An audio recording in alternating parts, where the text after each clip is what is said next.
Le mardi 29 septembre, nous sommes allés à Saint-Pons-de-Mauchien rechercher les causes d'un incendie en compagnie de Marc Lopez. J'ai d'abord commencé à travailler dans la forêt. Donc quand j'étais garde forestier à l'ONF, j'ai passé un certain temps à Nancy, dans l'est de la France. Et quand je suis revenu dans le Midi, j'ai pris un poste forestier. Et en fait, le risque d'incendie de forêt est lié au poste forestier. Quand on est dans le Midi, le risque de feu existe tout le temps. Et donc, qui dit forestier, dit risque d'incendie de forêt à côté. Donc vous avez d'abord choisi la forêt avant le feu. On est d'accord. Je ne suis pas un pompier, je suis un forestier. Okay. Je suis d'abord forestier. Et par le fait de l'endroit où je suis, la forêt méditerranéenne, mais quand on est forestier, on s'intéresse obligatoirement au risque d'incendie de forêt. Et ça, avec le mégot qui va tomber dessus, ça va chauffer, chauffer, chauffer, à un moment ça va s'enflammer. Voilà. Là aussi, voilà. Si ça tombe là, ça risque de mettre le feu, oui. C'est épaisseur de séquille. Voilà, d'accord. Ça c'est très sec.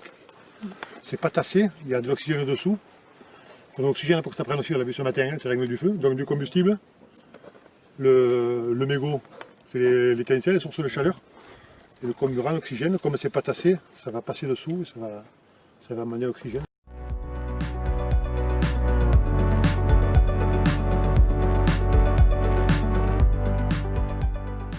voyez le feu, il a noirci celle-là, et ça, c'est pas brûlé du tout.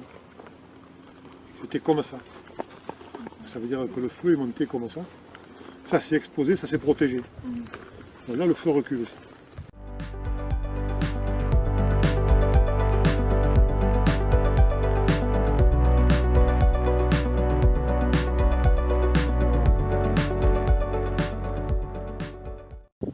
Ça détache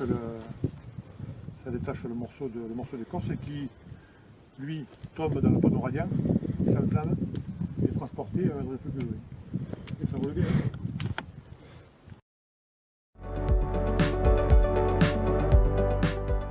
Et là, la seule possibilité, c'est l'allumage volontaire. Voilà. Je ne vois pas que ça pourrait être d'autre. Par contre, le mec, il a du courage, il fait du courage. Il est allé l'allumer au loin quand même. Hein. Pourquoi il n'a pas allumé en bordure là? Parce qu'il ne voulait pas brûler la forêt. S'il avait allumé en bordure là, il aurait détruit la forêt. Il a allumé plus bas en espérant ne détruire que la partie, l'intérêt chasse je pense moi, tu vois.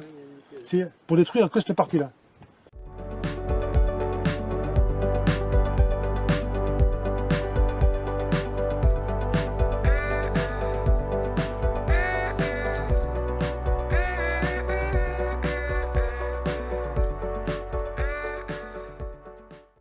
On a expliqué ce qui s'est passé, comment le feu s'est développé en fonction de ce qu'on a trouvé sur les végétaux, en fonction du vent, du relief, de l'aérologie.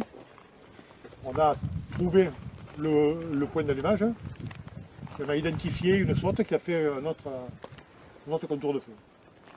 C'est pas mal. Je suis un peu déçu que ce soit ma plantation qui est brûlée, mais bon, ça tout va bien. Je retiens surtout de ma carrière, c'est j'ai travaillé en symbiose avec un pompier. Et lui a appris mon métier de forestier, et moi j'ai appris son métier de pompier.